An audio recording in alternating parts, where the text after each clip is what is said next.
ಎಷ್ಟು ಸಾಲ ಇದೆ ಅಂತ ಲೆಕ್ಕ ಹಾಕೋದು ಜಾಣತನ ಅಲ್ಲ. ಅದನ್ನು ಎಂಥ ದಡ್ಡರು ಬೇಕಾದರೂ ಮಾಡ್ತಾರೆ. ಈ ಸಾಲ ಎಷ್ಟು ವರ್ಷಗಳಿಗೆ ತೀರುತ್ತೆ ಅಂತ ಲೆಕ್ಕ ಹಾಕೋದು ಕೂಡ ಬುದ್ಧಿವಂತರ ಲಕ್ಷಣ ಅಲ್ಲ. ಅದರ ಬದಲಿಗೆ ನಿಮ್ಮ ಖರೀದಿಗಳು ನಿಮ್ಮ ವರಮಾನಕ್ಕೆ ಮೀರಿದಂಥವ ಅನ್ನೋದನ್ನ ಮೇಲಿಂದ ಮೇಲೆ ಲೆಕ್ಕ ಹಾಕಿ. ತೊಂದರೆಗೆ ಒಳಗಾಗೋದ್ರಿಂದ ಪಾರಾಗ್ತೀರಿ. ಖರೀದಿಗಳನ್ನು ಮಾಡಿಬಿಟ್ಟಿರೋದ್ರಿಂದ ಸಾಲ ತೀರಿಸೋದಕ್ಕೋಸ್ಕರ ವರಮಾನ ಜಾಸ್ತಿ ಮಾಡ್ಕೊಳ್ಳೋಣ ಅಂತ ಹೊರಡಬೇಡಿ. ಅನೇಕ ಸಲ ಅದು ನಿಮ್ಮನ್ನು ತಪ್ಪು ದಾರಿಗೆ ಎಳೆಯುತ್ತೆ, ನಿಮ್ಮ ಆರೋಗ್ಯ ಹಾಳು ಮಾಡುತ್ತೆ. ಅದೆಲ್ಲದರ ಬದಲಿಗೆ ಒಂದೇ ಒಂದು ಸಲ ನಿಮ್ಮ ತಾಳ್ಮೆಯ ದಿನಗಳಿಗೆ ಹಿಂತಿರುಗೋಕ್ಕೆ ಪ್ರಯತ್ನಿಸಿ. ತೀರಾ 2 ಜೊತೆ ಬಟ್ಟೆ ಇಟ್ಟುಕೊಂಡು ಒಂಟುಗೋವಿ ಹಾಗೆ ಬದುಕೋದಕ್ಕೆ ಸಾಧ್ಯವಾಗಲಿಕ್ಕಿಲ್ಲ.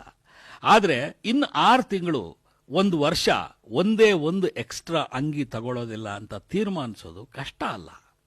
ಯಾರೋ ಯುರೋಪ್ ಟೂರ್ಗೆ ಹೋಗಿ ಅಲ್ಲಿಂದ ಆಲ್ಬಮ್ ತಗೊಂಬಂದಿರ್ತಾರೆ, ಫೋಟೋ ತೆಗೆಸ್ಕೊಂಡಿರ್ತಾರೆ, ಅವ್ರು ಮಾಡಿದ್ರು ಅಂತ ನೀವು ಕೂಡ ಸಾಲ ಮಾಡಿ ಯುರೋಪ್ ಟೂರ್ಗೆ ಹೊರಟು ಬಿಡಬೇಡಿ.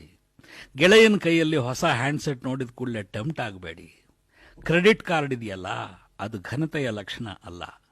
ದುಡ್ಡನ್ನು ಮ್ಯಾನೇಜ್ ಮಾಡೋಕ್ಕಾಗದೆ ಬಡ್ಡಿ ಕಟ್ಟಿ ಮೋಸ ಹೋದವ್ರ ಲಕ್ಷಣ. ಟೆಲಿಮಾರ್ಕೆಟಿಂಗ್ ಅಂತ ಮಾಡ್ತಾರಲ್ಲ, ಅದಕ್ಕೆ ಕಿವಿ ಕೊಡಲೇಬೇಡಿ. ಕ್ಲಬ್ಗಳ ಮೆಂಬರ್ಶಿಪ್ಪು, ಗೋಲ್ಡನ್ ಕಾರ್ಡು, ನಿಮ್ಮ ಟೆಲಿಫೋನ್ ಲಕ್ಕಿ ನಂಬರ್ ಆದ್ದರಿಂದ ನಿಮಗೆ ಪ್ರೈಸ್ ಬಂದಿದೆ ಅನ್ನೋದು, ಪರ್ಸನಲ್ ಲೋನ್ ಕೊಡ್ತೀವಿ ಬೇಕಾ ಅನ್ನೋದು, ಇವೆಲ್ಲವೂ ಕೂಡ